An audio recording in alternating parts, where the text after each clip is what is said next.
So hello friends, we have started a new lesson of chemistry, that is lesson number 4, chemical thermodynamics. And friends, आज हमें chemical thermodynamics का last topic सीखना है, that is spontaneous process which are also known as irreversible process. ये friends chemical thermodynamics इस lesson का last topic है कि spontaneous process होते क्या हैं और irreversible process होते क्या हैं. जैसे कि फ्रेंड्स आपको याद ही होगा कि इससे पहले हमने टोटल 5 प्रोसेसेस सीखी थी और ये हमारी 6th टाइप की फोर्स है. So let us start with spontaneous process. Spontaneous process have a natural tendency to occur and do not required any external influence for their occurrence. Spontaneous process के पास एक नेचुरल टेंडेंसी होती है occur होने की, यानी friends ये process naturally अपने आप हो सकते हैं और इन प्रोसेस को फ्रेंड्स करने के लिए किसी भी एक्सटर्नल इन्फ्लुएंस यानी किसी भी एक्सटर्नल फोर्स, किसी भी एक्सटर्नल एनर्जी की रिक्वायरमेंट नहीं होती है. यानी बिना कोई एक्सटर्नल फोर्स या एनर्जी लगाए ही ये प्रोसेस अपने आप ही हो जाती है. इसलिए फ्रेंड्स ऐसे प्रोसेस को स्पॉन्टेनियस प्रोसेस कहा जाता है, बिकॉज स्पॉन्टेनियस वर्ड का मीनिंग ही यही होता है कि ऐसी चीज जो अपने आप हो सके. Okay, such process is known as a spontaneous process. और फ्रेंड्स स्पॉन्टेनियस प्रोसेस को इरिवर्सिबल क्यों कहा जाता है ये आपको यहाँ नीचे दिए गए एग्जाम्पल से समझ में आएगा. So let's see an example to understand spontaneous process more clearly. तो पहला एग्जाम्पल है हमारे पास the aqueous sodium hydroxide and HCl solutions mix together. See आपके पास दो सॉल्यूशन, एक सोडियम हाइड्रोक्साइड का एक्वियस तो आपको पता ही होगा, यानी इन दोनों का वाटर में डाल के सॉल्यूशन बना है. तो सोडियम हाइड्रोक्साइड और HCl के ऐसे दो सॉल्यूशंस आपने लिए हैं. ओके, और इन दोनों सॉल्यूशंस को फ्रेंड्स आपने मिक्स कर दिया. NaOH that is sodium hydroxide immediately combines with hydrochloric acid to form NaCl and water. Now friends ये जो सोडियम हाइड्रोक्साइड है ये तुरंत HCl यानी हाइड्रोक्लोरिक एसिड के साथ कंबाइन हो जाएगा और जब ये दोनों रिएक्ट करेंगे तो इनसे फ्रेंड्स सोडियम क्लोराइड और वाटर यहाँ पे प्रोड्यूस होगा.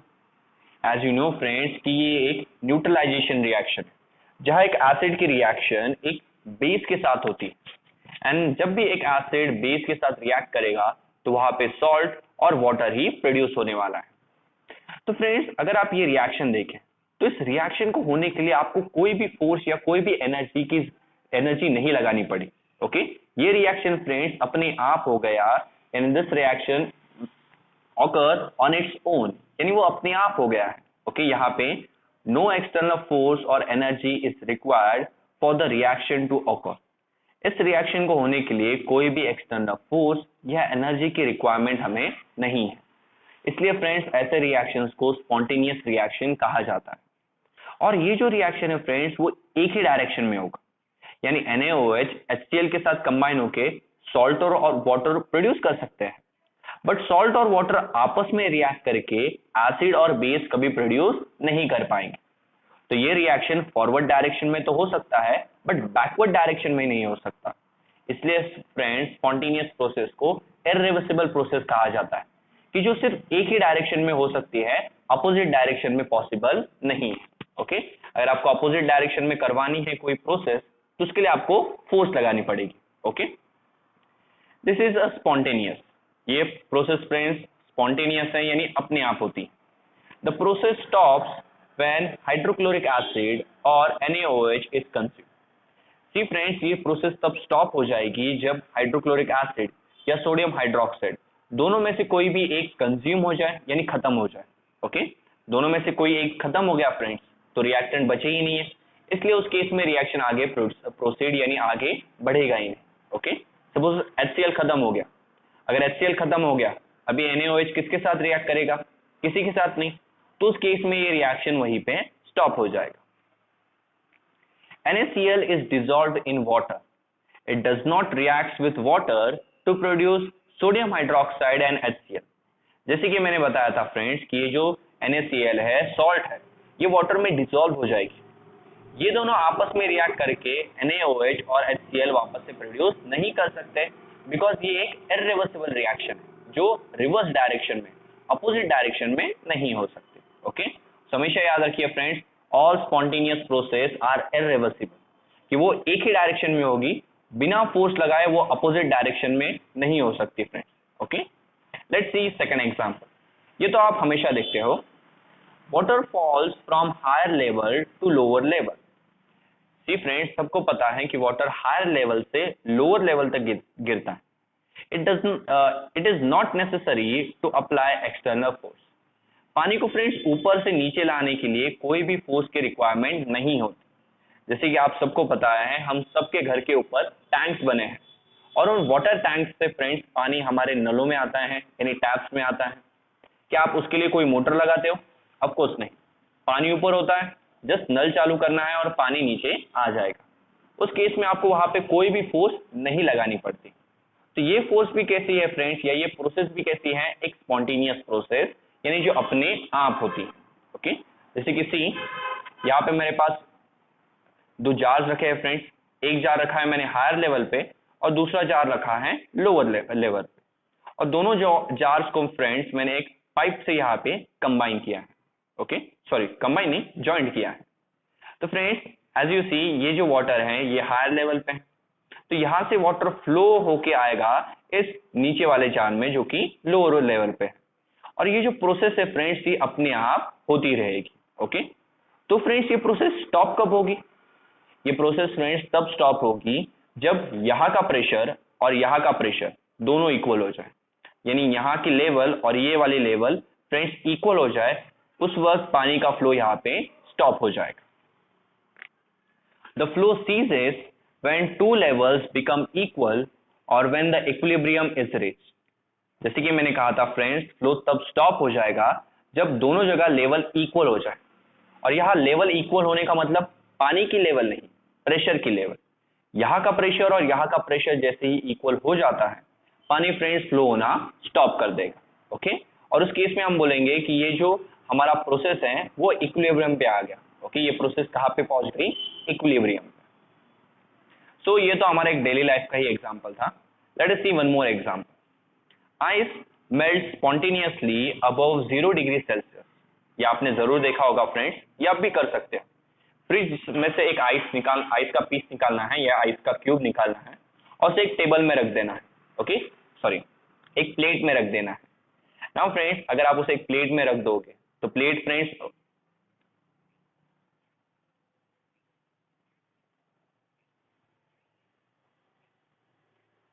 sorry, okay, let us see the third example. Ice melts spontaneously above 0 degree Celsius. Ice friends अपने आप मेल्ट होती हैं 0 डिग्री सेल्सियस से ज्यादा टेम्परेचर पे। ये अगर आपको देखना है फ्रेंड्स, तो जस्ट फ्रिज में से एक आइस का क्यूब निकालना है और उसे बाहर निकाल के एक प्लेट में रख देना है ना। अगर आप उसे बाहर रूम में रखोगे तो रूम का टेम्परेचर ऑफकोर्स 0 डिग्री सेल्सियस से ज्यादा है। उस केस में फ्रेंड्स वो आइस अपने आप पिघलने लगेगा, आपको उस पर कोई फोर्स नहीं लगानी पड़ेगी। दैट मीन्स ये प्रोसेस भी अपने आप होती हैं। Okay, that means it occurs on its own. That's why ये प्रोसेस भी स्पॉन्टेनियस है। तो जो सारी प्रोसेस अपने आप हो सकती हैं वो स्पॉन्टेनियस। लास्ट एग्जांपल देखते हैं। Hot coffee in a cup placed in a room cools down releasing heat to the surrounding. Friends अगर आप रूम में हॉट कॉफी का एक कप रखोगे तो अगर वो कप वैसे ही रखा है तो वो धीरे धीरे धीरे धीरे ठंडा होता जाएगा। और वो ठंडा कैसे होगा? तो वो अपने अंदर की जो हीट है वो बाहर सराउंडिंग में रिलीज करेगा, एंड दैट्स व्हाई वो ठंडा हो जाएगा। तो फ्रेंड्स यहाँ पे भी क्या आपने इस पे कोई फोर्स लगाई है? नहीं। क्या आपने यहाँ पे बाहर से कोई एनर्जी लगाई है? नहीं। ये प्रोसेस भी अपने आप हो गई, that's why this is spontaneous. Okay, और अगर ये स्पॉन्टेनियस है यानी ये इरिवर्सिबल भी होगी, यानी बैकवर्ड डायरेक्शन में अपने आप नहीं जा सकती। क्या फ्रेंड्स जो हमारी कॉफी है वो सराउंडिंग से हीट एब्जॉर्ब करके अपने आप गर्म हो सकती है? ऑफ कोर्स नहीं। उसके लिए हमें उसे एनर्जी देनी पड़ेगी, यानी उस कॉफी को फ्रेंड्स गैस पे रखना पड़ेगा और वहां से एनर्जी प्रोवाइड करनी पड़ेगी, तब वो गर्म होगी। यस, यानी इस रिएक्शन को रिवर्स डायरेक्शन में करने के लिए खुद एनर्जी लगानी पड़ती है, ये अपने आप रिवर्स डायरेक्शन में नहीं जाएगा। So this was friends all about spontaneous process, कि जो सारी प्रोसेस अपने आप होती हैं वो अपने आप एक डायरेक्शन में तो जा सकती है, बट उसे अपोजिट डायरेक्शन में लाने के लिए आपको फोर्स लगानी पड़ती है। नाउ फ्रेंड्स, कोई भी प्रोसेस अगर स्पॉन्टेनियस है तो हर स्पॉन्टेनियस प्रोसेस में कुछ इंपॉर्टेंट पॉइंट्स होते हैं और वो 4 इंपॉर्टेंट पॉइंट्स आपको यहाँ पे दिए गए हैं। So let us see that. पहला पॉइंट है, it occurs on its own and does not required any external agency to occur. See, spontaneous process अपने आप होते हैं और उन्हें किसी भी एक्सटर्नल एजेंसी, यहाँ पे एजेंसी का मतलब है किसी भी एक्सटर्नल यानी बाहरी फोर्स या बाहरी एनर्जी की जरूरत उन्हें नहीं पड़ती। बिना एनर्जी या बिना फोर्स लगाए ही ये प्रोसेस अपने आप हो सकते हैं, इसलिए तो इन्हें स्पॉन्टेनियस प्रोसेस कहा जाता है। ये पहला point. Second important point, it proceeds in one direction and cannot take place in opposite direction unless the external stimulant is present. ये सारी की सारी प्रोसेसेस फ्रेंड्स एक ही डायरेक्शन में होती हैं। ओके, जितनी भी स्पॉन्टेनियस प्रोसेस हैं वो एक ही डायरेक्शन में होगी और वो अपोजिट डायरेक्शन में तब तक नहीं होगी जब तक वहां पे कोई एक्सटर्नल स्टिमुलेंट प्रेजेंट नहीं है। जैसे कि मैं ऑलरेडी बता चुका हूं, स्पॉन्टेनियस प्रोसेस एक ही डायरेक्शन में होती हैं, इसलिए उन्हें इरिवर्सिबल कहा जाता है। अपोजिट डायरेक्शन में उन्हें करने के लिए आपको खुद फोर्स लगानी पड़ेगी। अगर वो आप फोर्स नहीं लगाओगे तो वो अपोजिट डायरेक्शन में फ्रेंड नहीं होगी। ओके, सो ये second important point. Third point है कि the spontaneous process can be rapid और स्लो, और spontaneity is not concerned with the rate of reaction. सिर्फ फ्रेंड्स, ऐसा कोई रूल नहीं है कि स्पॉन्टेनियस प्रोसेस रैपिड यानी फास्ट ही होगी। स्पॉन्टेनियस प्रोसेस फ्रेंड्स स्लो भी हो सकते हैं, या अगर इसी चीज को मैं दूसरी तरह से कहूं तो स्पॉन्टेनिटी का रेट ऑफ रिएक्शन से कोई रिलेशन नहीं होता। ओके, यानी ये बिल्कुल नेसेसरी नहीं है कि अगर वो प्रोसेस स्पॉन्टेनियस है तो वो फास्ट ही होगी या स्लो ही होगी। स्पॉन्टेनियस प्रोसेस का फ्रेंड्स रिएक्शन के रेट से यानी रिएक्शन के स्पीड से कोई रिलेशन नहीं होता। तो स्पॉन्टेनियस प्रोसेस फास्ट भी हो सकते हैं और स्लो भी हो सकते हैं, उनका रिएक्शन के स्पीड से कोई लेना देना नहीं होता। Let us discuss the fourth point. The process continues till the equilibrium is reached. कोई भी स्पॉन्टेनियस प्रोसेस तब तक होती है जब तक इक्विलिब्रियम नहीं आ जाता। ओके, कोई भी स्पॉन्टेनियस प्रोसेस तब तक होगी जब तक वहां पे इक्विलिब्रियम यानी एक स्टेबल स्टेट, फ्रेंड्स एक बैलेंस स्टेट नहीं आ जाता। ओके, इक्विलिब्रियम के बारे में आपने 11th स्टैंडर्ड में सीखा ही होगा। सो एक लास्ट लाइन दी गई है जो कि काफी इंपॉर्टेंट है, इसलिए बोल्ड लेटर्स में दी है, इसे मार्क कीजिए कि the spontaneous that is the natural process. Spontaneous process को फ्रेंड्स नेचुरल प्रोसेस भी बोलते हैं, बिकॉज जितने भी नेचुरल प्रोसेस हैं वो स्पॉन्टेनियस हैं। ओके, तो जो the spontaneous process tends to occur in a direction that leads to equilibrium. जितनी भी स्पॉन्टेनियस प्रोसेस हैं वो एक ऐसे डायरेक्शन में होना चाहती हैं जिस डायरेक्शन में उन्हें इक्विलिब्रियम मिले। ओके, तो अगर आपसे कोई पूछे कि स्पॉन्टेनियस प्रोसेस की डायरेक्शन क्या होगी तो आप इजीली बता सकते हो कि स्पॉन्टेनियस प्रोसेस की डायरेक्शन वो होगी जिस डायरेक्शन में जाके उसे इक्विलिब्रियम मिलता हो, यानी एक स्टेबल स्टेट मिलता हो। ओके, तो ये 4 इंपॉर्टेंट पॉइंट्स है स्पॉन्टेनियस प्रोसेस के बारे में। एग्जाम में जब भी स्पॉन्टेनियस प्रोसेस पे क्वेश्चन पूछा जाए ये 4 पॉइंट्स आप याद से लिखना। ओके, नाउ फ्रेंड्स, यहाँ पे जो नेक्स्ट पॉइंट है वो है एनर्जी एंड स्पॉन्टेनिटी।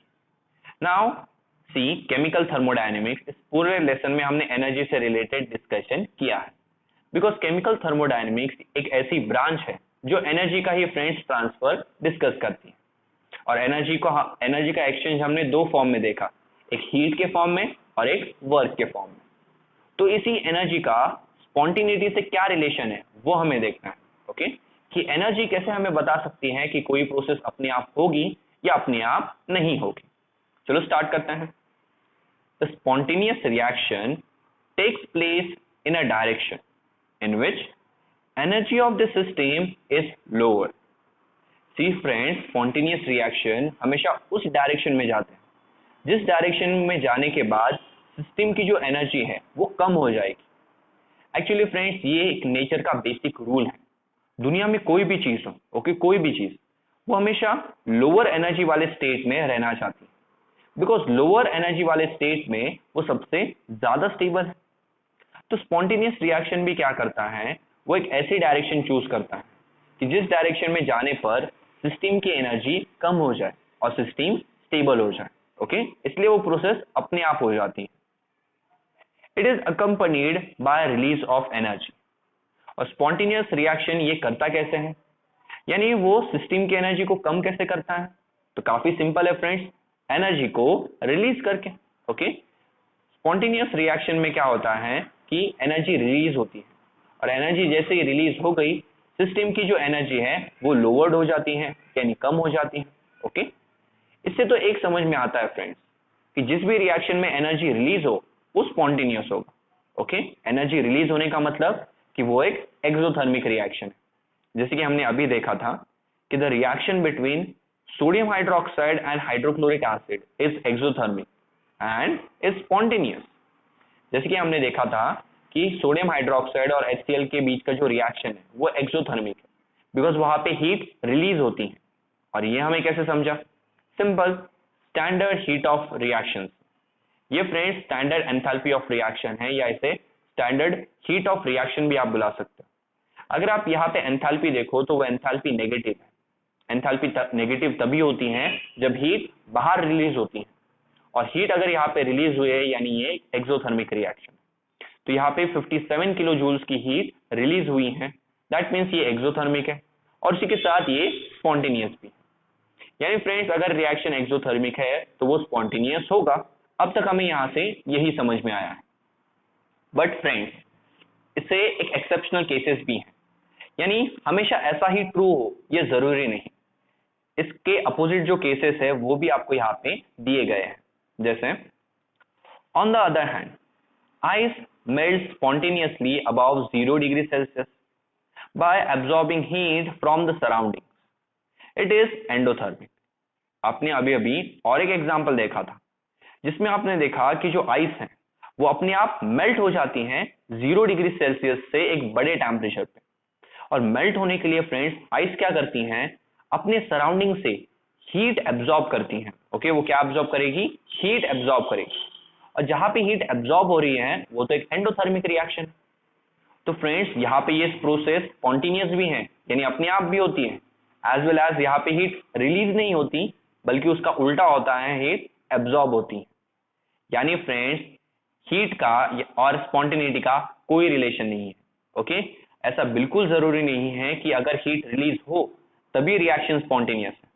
अगर हीट एब्जॉर्ब भी हो रही है उस केस में भी फ्रेंड्स रिएक्शन स्पॉन्टेनियस हो सकता है। ओके, तो एनर्जी और स्पॉन्टेनिटी का कोई रिलेशन नहीं है, वो हमें यहाँ से समझ में आता है।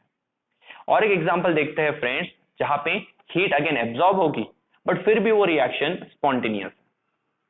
Likewise sodium chloride dissolve spontaneously in water with absorption of heat from the surrounding. ये वाला एग्जांपल फ्रेंड्स मैंने आपको ऑलरेडी शो किया कि सोडियम क्लोराइड एक्यू यानी एक्विश, एक्वियस का मतलब होता है फ्रेंड्स वाटर। तो सोडियम क्लोराइड जैसे ही वाटर में ऐड होगा तो सोडियम और क्लोरीन के आयंस अलग हो जाएंगे, और इन आयंस को अलग करने के लिए आपको एनर्जी लगानी पड़ेगी। और कितनी एनर्जी लगानी पड़ी? 3.9 किलो जूल्स। तो यहाँ पे भी फ्रेंड्स सोडियम जब वाटर में डिसॉल्व हुआ तो उसने हीट एब्जॉर्ब की, तो ये प्रोसेस भी फ्रेंड्स एंडोथर्मिक है, और इसी के साथ फ्रेंड्स ये प्रोसेस अपने आप भी हो जाती है। This are endothermic and spontaneous. ये दोनों भी प्रोसेसेस फ्रेंड्स एंडोथर्मिक थे और एज वेल एज अपने आप होते थे, यानी spontaneous. It is therefore clear that the exothermicity is not the sufficient criterion for deciding of spontaneity. इन दोनों एग्जाम्पल से ये बात तो क्लियर हो गई कि सिर्फ एक्सोथर्मिसिटी के बेसिस पे, यानी कोई रिएक्शन एक्सोथर्मिक है तो वो स्पॉन्टेनियस होगा, कोई रिएक्शन अगर एक्सोथर्मिक नहीं है तो वो स्पॉन्टेनियस नहीं होगा।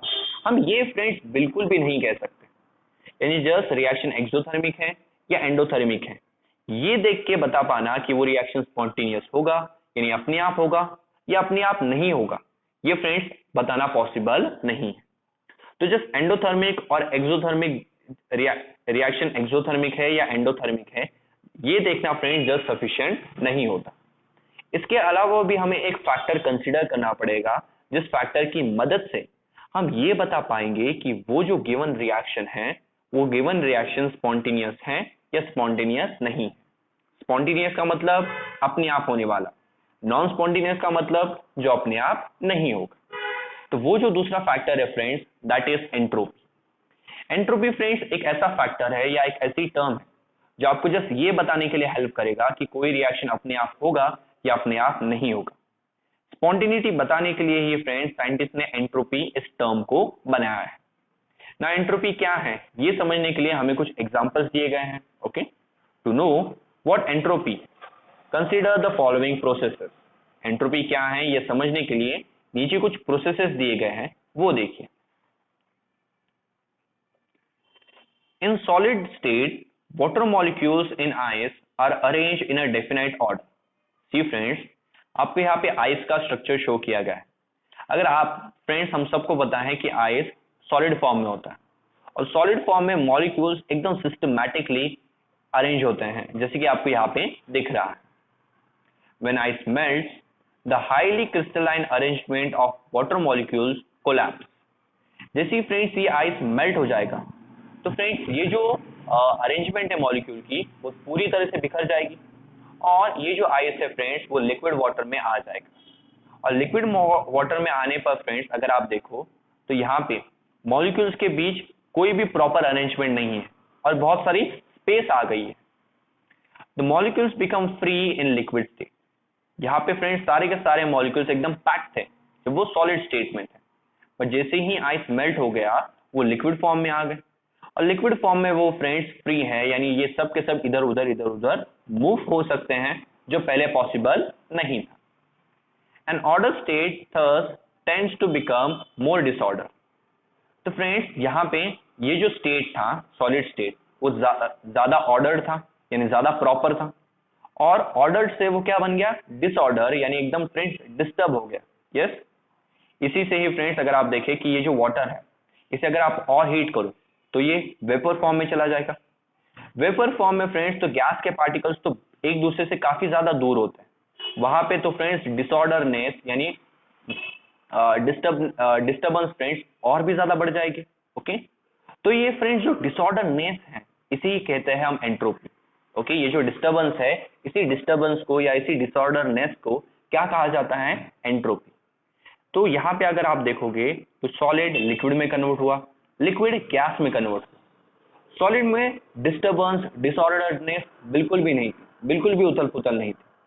जैसे ही वो लिक्विड में आ गया डिस्टर्बेंस क्रिएट हो गई, इसी डिस्टर्बेंस को हम डिसऑर्डरनेस बुलाते हैं। यस, और लिक्विड से जब गैस में हम गए तो डिसऑर्डरनेस यानी डिस्टर्बेंस बहुत ज्यादा बढ़ गई और इसी डिस्टर्बेंस को मेजर करने के लिए जो क्वांटिटी है या यही डिस्टर्बेंस जो है वही डिस्टर्बेंस होती है फ्रेंड्स हमारी एंट्रोपी। ओके, कॉमन लैंग्वेज में फ्रेंड्स अगर मैं इसे बताऊं तो मस्ती यानी कि एंट्रोपी।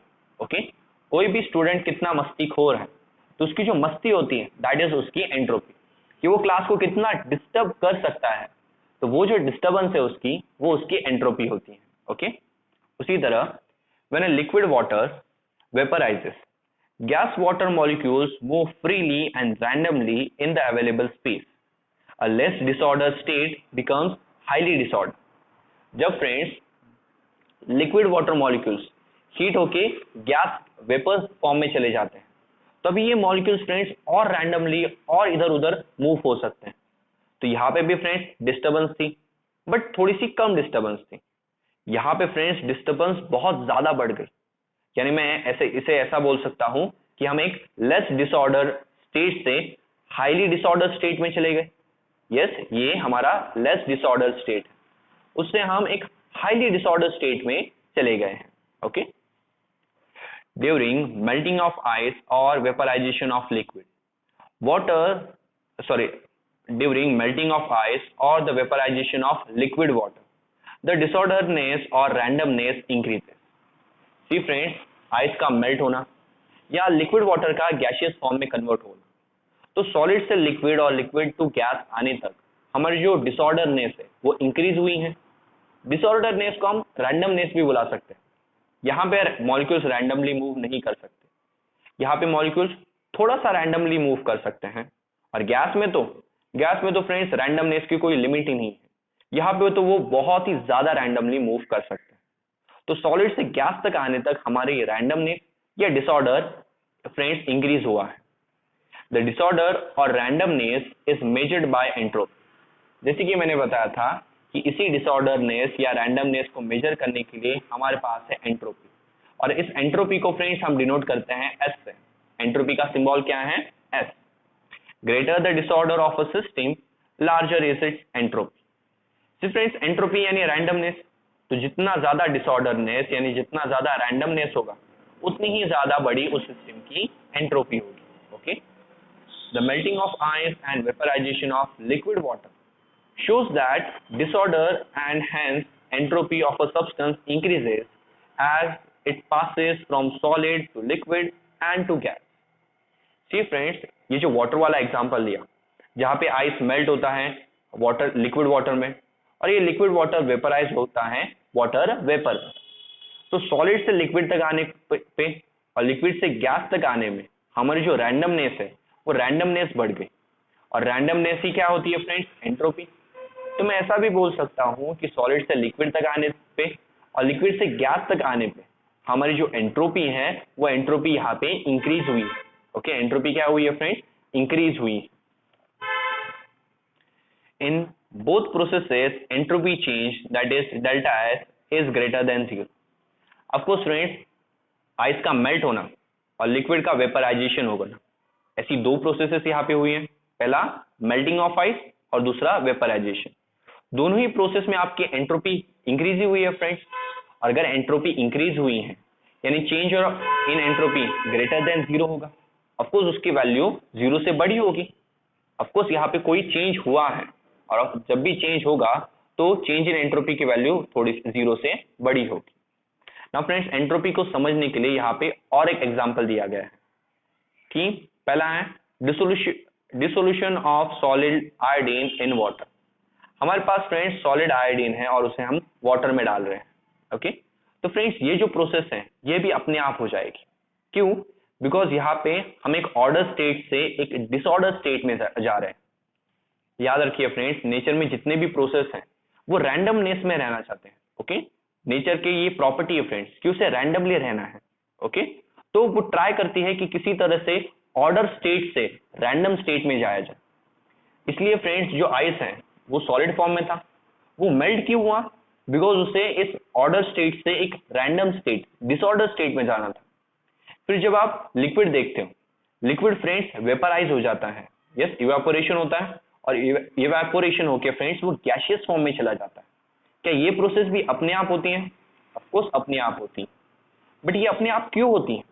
बिकॉज जो लिक्विड वाटर है उसे फ्रेंड्स और रैंडम स्टेट में आना है, और लिक्विड से ज्यादा रैंडम स्टेट कौन सा होगा? गैसियस। इसलिए वो अपने आप वेपराइज होके गैसियस फॉर्म में चला जाता है।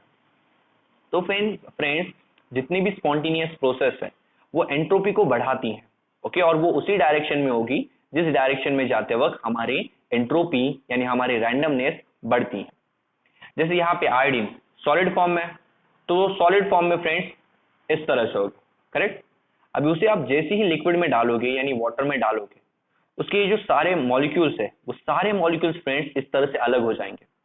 तो क्या अभी आयोडीन लिक्विड फेज में आ गया, और क्या लिक्विड फेज में आके यानी सॉल्यूशन फॉर्म में आके क्या उसकी रैंडमनेस बढ़ गई?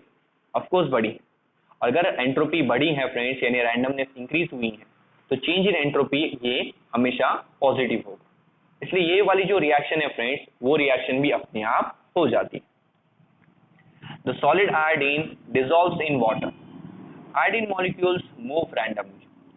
ये जो सॉलिड आयोडीन है ये वाटर में डिसॉल्व हो जाता है, और आयोडीन के मॉलिक्यूल्स रैंडमली इधर उधर मूव करते रहते हैं। The disorder and hence entropy of the system increases, और change in entropy is positive for dissolution process। हम यहाँ पे ये कह सकते हैं कि हमारे रिएक्शन की जो एंट्रोपी है या डिसऑर्डरनेस है वो यहाँ पे फ्रेंड्स इंक्रीज हो गई, या इसे ही दूसरी तरीके से कहा जा सकता है कि change in entropy positive. Because friends जब चेंज पॉजिटिव होगा यानी तभी एंट्रोपी वहां पे इंक्रीज हुई। अगर चेंज नेगेटिव होता उस केस में एंट्रोपी फ्रेंड्स डिक्रीज हो जाती। तो हम ऐसा कह सकते हैं कि डिसोल्यूशन के वक्त यानी डिसॉल्व होते वक्त आयोडीन यहाँ वाटर में डिसॉल्व हुआ है ना, तो उस प्रोसेस को डिसोल्यूशन कहता है। सो डिसोल्यूशन के प्रोसेस के वक्त फ्रेंड्स हमारी एंट्रोपी इंक्रीज हुई, इसलिए ये जो रिएक्शन है ये भी अपने आप हो जाता है। ओके, यहाँ पे भी फ्रेंड्स हमारे पास हाइड्रोजन मॉलिक्यूल्स हैं। हाइड्रोजन मॉलिक्यूल्स को जब हम तोड़ेंगे तो वो हाइड्रोजन के एटम्स फॉर्म करेंगे। तो यहाँ पे भी अगर आप देखोगे, पहले फ्रेंड्स एक मॉलिक्यूल था, अभी उस एक मॉलिक्यूल की जगह दो दो एटम्स आ गए। तो पहले एक यूनिट था, अभी कितने यूनिट हो गए, दो दो यूनिट्स हो गए। तो यहाँ पे नंबर ऑफ मॉलिक्यूल्स तो बढ़ गए, नंबर ऑफ एटम्स बढ़ गए, और नंबर ऑफ एटम्स फ्रेंड्स बढ़ गए तो रैंडमनेस भी बढ़ जाएगा। ओके, इसलिए यहाँ पे भी हमारी जो एंट्रोपी होगी वो पॉजिटिव होगी। One molecule of hydrogen gas, sorry, 1 mole of hydrogen gas is converted into 2 moles of hydrogen atom. एक मोल ऑफ हाइड्रोजन गैस को फ्रेंड्स हमने 2 मोल्स ऑफ हाइड्रोजन एटम्स में कन्वर्ट कर दिया, और क्योंकि 2 मोल्स ऑफ हाइड्रोजन एटम्स में of course number of atoms ज्यादा होंगे, तो इसलिए यहाँ पे फ्रेंड्स बहुत ज्यादा डिसऑर्डरनेस है।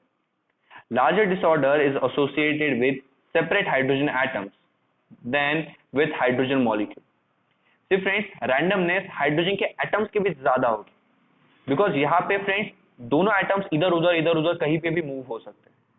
हाइड्रोजन मॉलिक्यूल में प्रॉब्लम क्या है, यहाँ पे भी दोनों एटम्स हैं, बट वो दोनों एटम्स एक दूसरे से बॉन्डेड है, जुड़े हुए हैं, इसलिए वो अपनी मर्जी से फ्रेंड्स इधर उधर आराम से मूव नहीं कर सकते। यहाँ पे फ्रेंड्स दोनों एटम्स एक दूसरे से दूर होंगे तो वो दोनों किधर भी रैंडमली मूव कर सकते हैं, इसलिए यहाँ पे रैंडमनेस ज्यादा है। बट यहाँ पे क्योंकि दोनों बॉन्डेड है तो उन्हें एक साथ ही इधर उधर मूव होना पड़ता है, तो यहाँ पे रैंडमनेस काफी कम होगी। तो यहाँ पे भी फ्रेंड्स हमारा डिसऑर्डरनेस यानी कि हमारी एंट्रोपी इंक्रीज हुई है, और जब भी एंट्रोपी इंक्रीज होगी तो चेंज इन एंट्रोपी पॉजिटिव होता है। तो ये एक टर्म है फ्रेंड्स एंट्रोपी। एंट्रोपी यानी डिसऑर्डरनेस।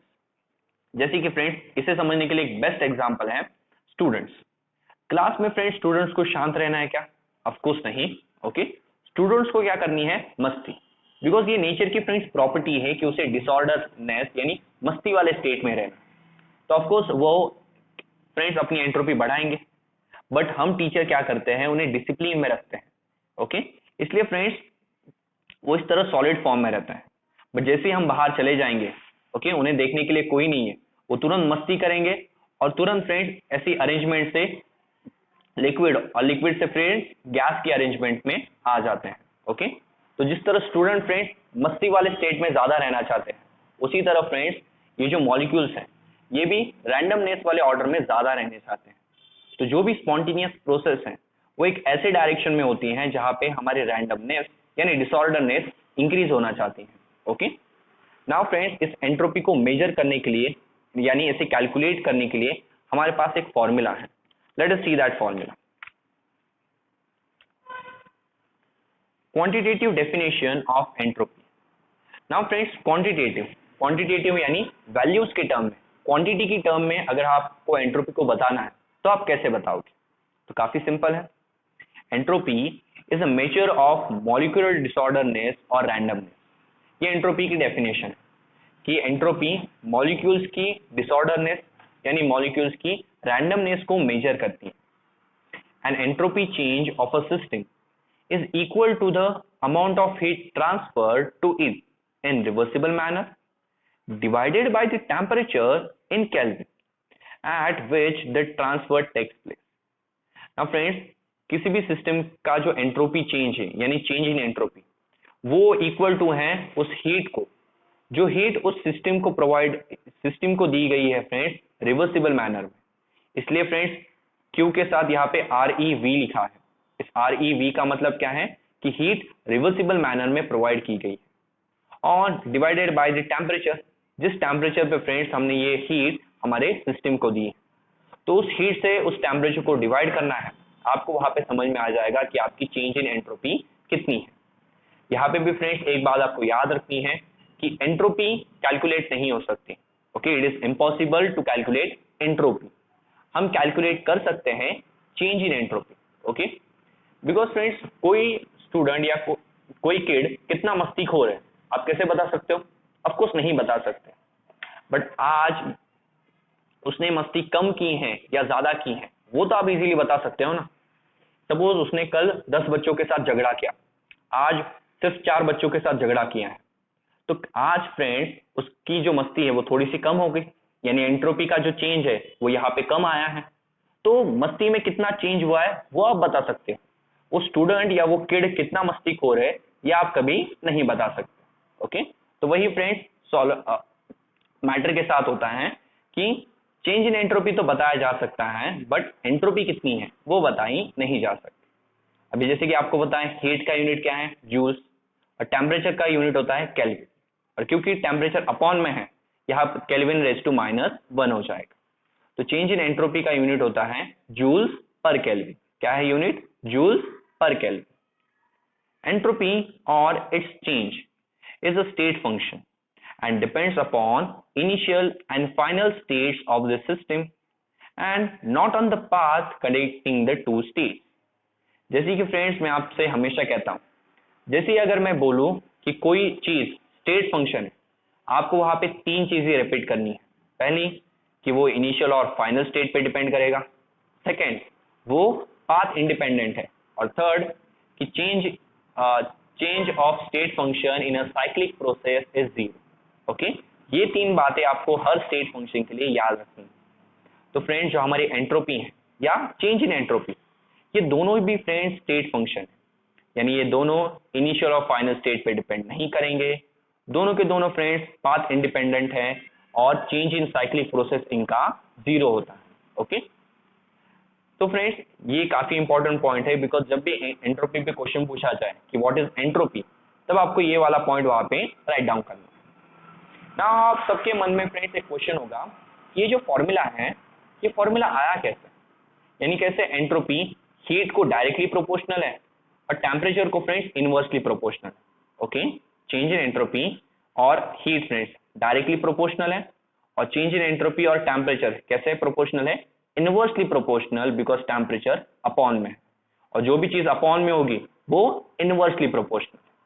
तो यही समझने के लिए फ्रेंड्स यहाँ पे हमारे पास दो पॉइंट्स दिए गए हैं, जो ऑफकोर्स इस लेसन के लास्ट पॉइंट है, and after that chemical thermodynamics यहाँ पे ही खत्म हो जाएगा। जल्दी जल्दी फ्रेंड्स डिस्कस करते हैं ये।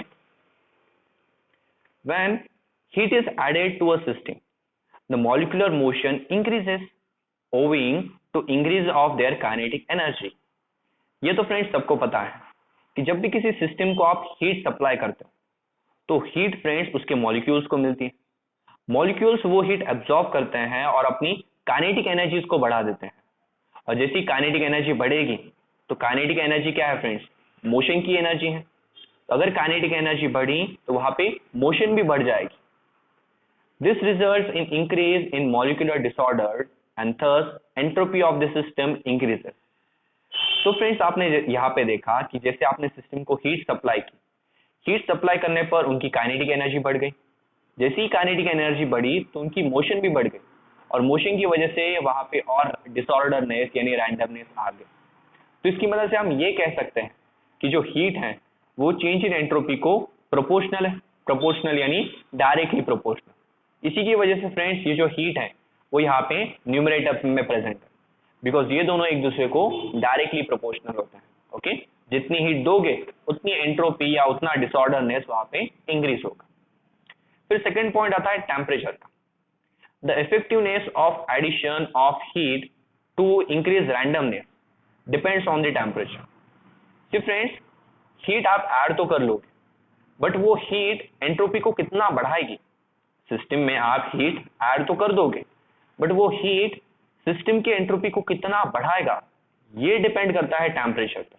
किस पे डिपेंड करेगा? टेम्परेचर पे।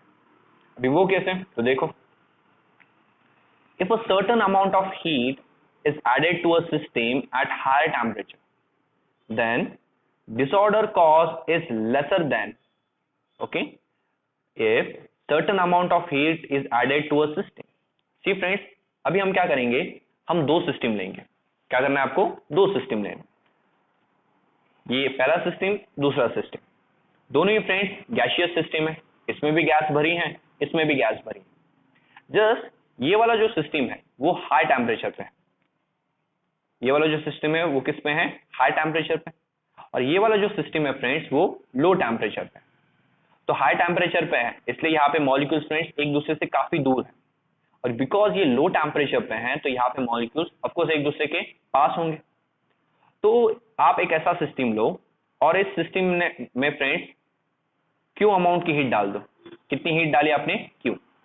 अभी क्यू हीट डाल के यहाँ पे जो रैंडमनेस आएगी वो बहुत ही कम होगी। यहाँ की फ्रेंड्स जो रैंडमनेस होगी बहुत ही कम इंक्रीज होगी। बट यही same amount of Q heat अगर आप यहाँ पे डालोगे तो यहाँ पे फ्रेंड्स आपकी हीट काफी ज्यादा इंक्रीज होगी, बिकॉज ये system friends already lower temperature में। अब यहाँ पे होता क्या है फ्रेंड्स, सी ये सिस्टम हाई टेम्परेचर पे है। हाई टेम्परेचर यानी इन मॉलिक्यूल्स में ऑलरेडी बहुत ज्यादा एनर्जी है, इन मॉलिक्यूल्स के पास ऑलरेडी बहुत ज्यादा एनर्जी है, और बहुत ज्यादा एनर्जी के होने की वजह से इसमें थोड़ी सी हीट और डाल दो तो इनमें कोई फर्क फ्रेंड्स, इतना ज्यादा फर्क या इतना ज्यादा डिफरेंस आपको नहीं दिखेगा। बट यहाँ पे इन सारे मॉलिक्यूल्स के पास तो कम एनर्जी है, बिकॉज ये सारे मॉलिक्यूल्स लो टेम्परेचर पे रखे हैं, और बिकॉज इनमें कम एनर्जी है तो इन्हें आप सेम हीट इनमें अगर आप थोड़ी सी हीट डाल दोगे तो इनकी जो रैंडमनेस है फ्रेंड्स वो बहुत ज्यादा बढ़ जाएगी। इसे समझने के लिए आप ऐसा समझ सकते हो, जैसे कि मैं हमेशा कहता हूं हीट को क्या समझना है? पैसा। हीट क्या है आपका? मनी। तो यहाँ एक आदमी है फ्रेंड्स जिसके पास बहुत सारी एनर्जी है, तो एनर्जी को भी हम पैसा समझते हैं। तो सपोज यहाँ पे एक स्टूडेंट है और यहाँ पे हमारा एक दूसरा स्टूडेंट है। अभी ये जो स्टूडेंट है ये बहुत ही रिच है, क्योंकि इसके पास बहुत पैसा है। तो इसे अगर आप फ्रेंड्स 5000 रुपीज दे दोगे, उस पैसे का कुछ कर पाएगा क्या? ऑफकोर्स फ्रेंड्स वो काफी अमीर है, तो 5000 रुपीज उसके लिए सिर्फ 5 रुपए के बराबर है, वो उससे कुछ इतना ज्यादा नहीं कर सकता। बट वही यहाँ पे एक दूसरा स्टूडेंट है, जो दूसरा स्टूडेंट फ्रेंड्स बहुत ही पुअर है, उसे अगर 5000 रुपीज आप दे दो तो उस 5000 रुपीज की मदद से वो बहुत कुछ कर सकता है। तो वही यहाँ पे होता है फ्रेंड्स, यहाँ पे हीट, यहाँ पे एनर्जी बहुत ज्यादा है, तो थोड़ी सी हीट और डाल दोगे तो कुछ फर्क नहीं पड़ेगा। यहाँ पे हीट काफी कम है बिकॉज टेम्परेचर कम है, इसलिए यहाँ पे थोड़ी सी भी हीट डाल दोगे तो पार्टिकल्स की रैंडमनेस बहुत ज्यादा बढ़ जाएगी। इसका मतलब फ्रेंड्स कि the change in entropy is reciprocal to the temperature at which the heat is added. Change in entropy friends उस टेम्परेचर को रेसिप्रोकल है, यानी उस टेम्परेचर को इनवर्सली प्रोपोर्शनल है जिस टेम्परेचर पे आप सिस्टम में हीट ऐड करते हो। इसलिए फ्रेंड्स एंट्रोपी का जो फॉर्मूला है उस फॉर्मूले में जो टेम्परेचर है वो अपॉन में यहाँ पे आया है। क्लियर? तो इसकी मदद से फ्रेंड्स हमें चेंज इन एंट्रोपी का ये फॉर्मूला भी मिल गया है। And this how friends we have completed chemical thermodynamics. Chemical thermodynamics में आज हमने फ्रेंड्स दो चीजें सीखी, पहली spontaneity and second one is entropy. Spontaneity का मतलब क्या होता है फ्रेंड्स? स्पॉन्टेनियस प्रोसेस यानी ऐसी प्रोसेस जो अपने आप हो सकती है और उन्हें किसी भी फोर्स लगाने की जरूरत नहीं है, इसलिए इन्हें फ्रेंड्स रिवर्सिबल इरिवर्सिबल प्रोसेस कहा जाता है, क्योंकि ये एक ही डायरेक्शन में होती है। अगर इन्हें दूसरे डायरेक्शन में करवाना है तो वो दूसरे डायरेक्शन में अपने आप नहीं हो सकती। देन कोई प्रोसेस स्पॉन्टेनियस है या स्पॉन्टेनियस नहीं है, क्या वो आप सिर्फ एनर्जी के बेसिस पे बता सकते हो? नहीं, एनर्जी के बेसिस पे बताना ये फ्रेंड्स पॉसिबल नहीं है कि कोई प्रोसेस अपने आप होगी या अपने आप नहीं होगी। सिर्फ एनर्जी के बेसिस पे आप नहीं बता सकते, उसके लिए हमें एक नई टर्म की रिक्वायरमेंट थी, दैट इज एंट्रोपी। और एंट्रोपी क्या मेजर करती है? मस्ती, दैट इज रैंडमनेस। जितनी ज्यादा रैंडमनेस उतनी ज्यादा एंट्रोपी, और दुनिया में हर एक चीज मस्ती वाले स्टेट में रहना चाहती है, ओके, मॉलिक्यूल्स भी और आप सब भी। यस, तो हमेशा स्पॉन्टेनियस प्रोसेस उसी डायरेक्शन में होगी जिस डायरेक्शन में मस्ती यानी रैंडमनेस इंक्रीज होती है। और इस एंट्रोपी का सिंबल भी आपको पता है, एस। क्या एंट्रोपी को कैलकुलेट कर सकते हो? नहीं। क्या कैलकुलेट कर सकते हो? Change in entropy. और उस चेंज इन एंट्रोपी को ना फ्रेंड्स अब से आप एंट्रोपी भी बोला, बिकॉज दुनिया में सबको पता है एंट्रोपी तो कैलकुलेट नहीं हो सकती। तो अगर आपसे कभी क्वेश्चन पूछा जाए कैलकुलेट एंट्रोपी, तो वहां पे एंट्रोपी का मतलब क्या होगा? Change in entropy. जिस तरह हम एंथैल्पी और इंटरनल एनर्जी के लिए करते थे, वही चीज अभी एंट्रोपी के लिए भी आपको फॉलो करनी। इसका जो फॉर्मूला है वो भी काफी इंपॉर्टेंट है, that is delta S is equals to Q upon T, जहां पे क्यू हमारी हीट है जो रिवर्सिबल मैनर में, ओके, रिवर्सिबल प्रोसेस में फ्रेंड्स उस सिस्टम को हमने दी है, और टी वो टेम्परेचर है जिस टेम्परेचर पे उस हीट को दिया गया था। ओके, तो दिस हाउ फ्रेंड्स हमने केमिकल थर्मोडायनेमिक्स यहाँ पे कंप्लीट कर लिया है। Thank you.